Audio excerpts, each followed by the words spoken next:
In today's episode of Today in World War II, December 4th, a king goes to Western Europe to check out the British and French troops. The United States 2nd Marine Battalion, Raider Battalion, comes back from a long behind the lines patrol. Nine bombers make the ultimate sacrifice in North Africa for the Brits. And Marshal Tito makes a major announcement from Moscow.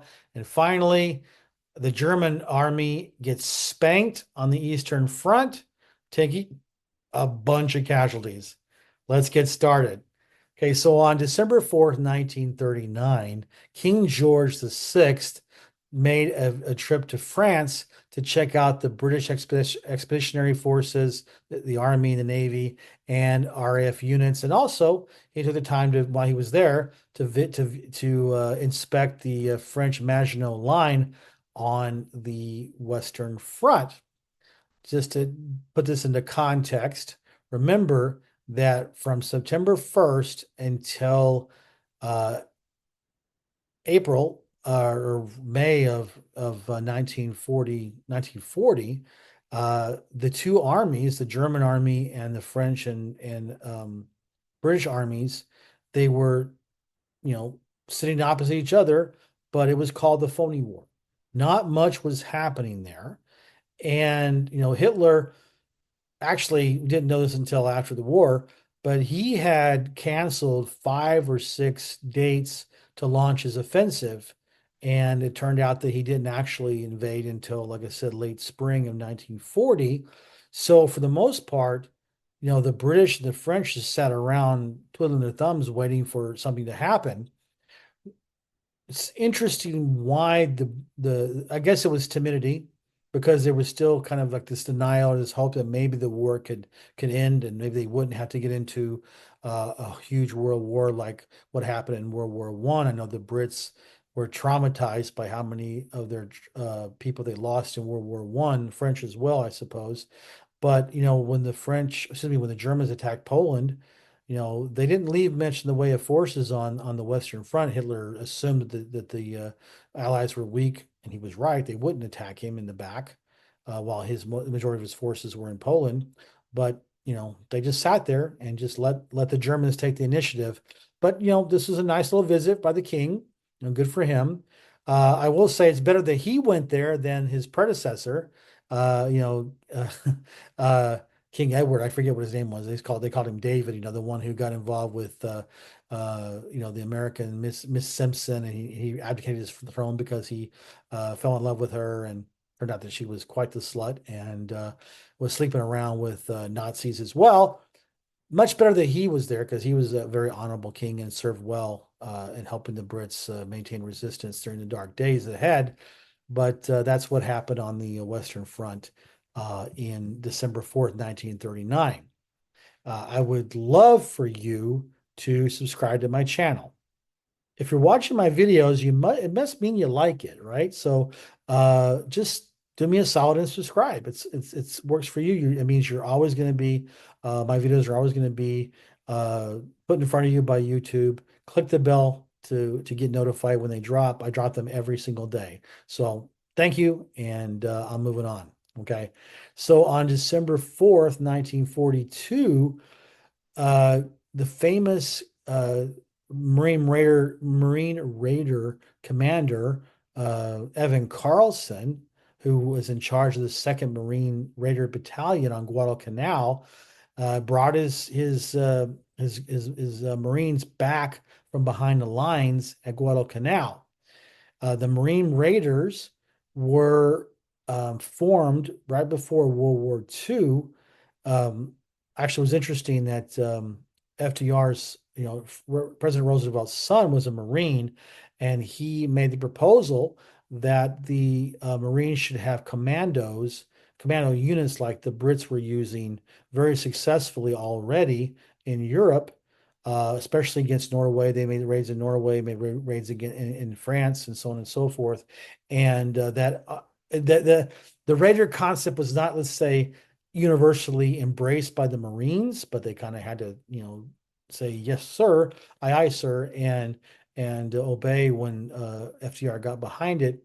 But they had General Carlson. His raiders had invaded the Macon Island, uh, and Macon Island previously, and then they went to Guadalcanal, and they went behind the lines, and they were going after the Japanese to to destroy their supplies, to ambush them, and they had a very successful patrol.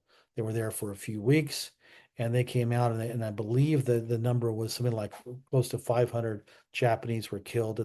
I think maybe they lost 10, 15 Marines during that period of time. Don't quote me on that statistic, but it was very minimal. And they terrorized the Japanese behind their lines. So it was a very good result and a very good payoff for the investment in the whole Marine Raider / commando concept. So I hope that you will like this video. All you have to do is just go down, below the video where it has a thumbs up or a thumbs down, click on the thumbs up, and then comment. Just make a quick comment on it. Helps me with the algorithm, helps get it in front of more people, which is what I really want. So if you could do that, I would really appreciate it. And you're building up karma in heaven. Just put it that way, okay? So on December 4th, 1942, the British RAF sent out a bombing raid of 9 Blenheim bombers to attack German airfields in Tunisia.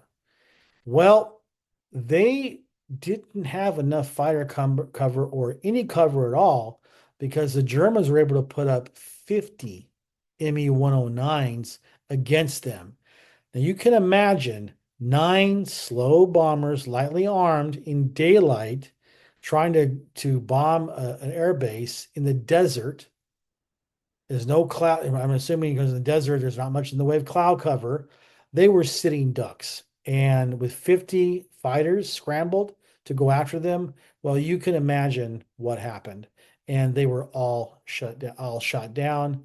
The last one that was shot down was by the wing commander. His name was Hugh Malcolm. Only 25. He'd already reached wing commander status, which was basically like a colonel status in our army. And because he led the sortie so courageously, he posthumously was awarded the Victoria Cross.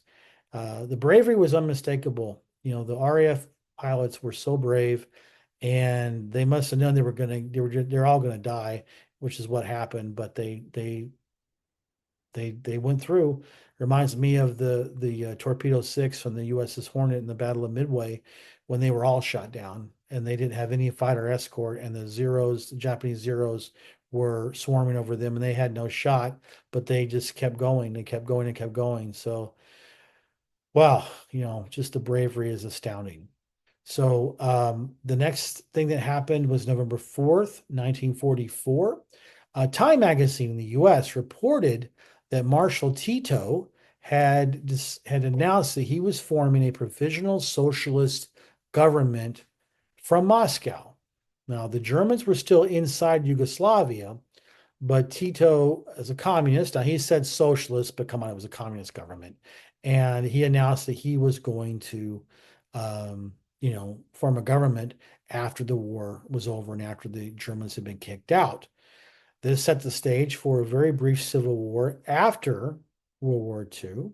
And for those of you who know history, Marshal Tito ended up becoming the leader, and he ruled for decades until the 1990s when he passed.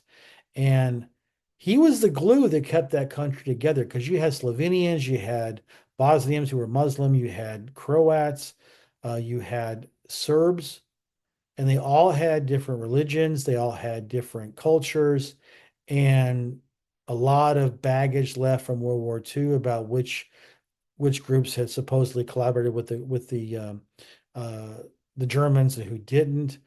But this was the start when Tito announced that he'd formed a government in exile, as it were. And then when smoke cleared and the war was over, he made good on the foundation of this government that he announced in Moscow in 1944.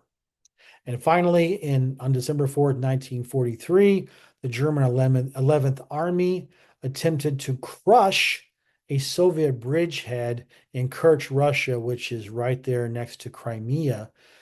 because the Soviets had invaded. They were trying to liberate Crimea from the Germans, and the German the 11th Army was sent to crush that invasion. But you know what? December 1943, this was after the German army got chopped up in Moscow, before Moscow in 41. This was after the disaster of Stalingrad in 42. And then, not even 6 months previously, the German army had made its last major attack in Russia, in Soviet Union, and was in the famous Battle of Kursk, where the Germans lost over 1,000 tanks.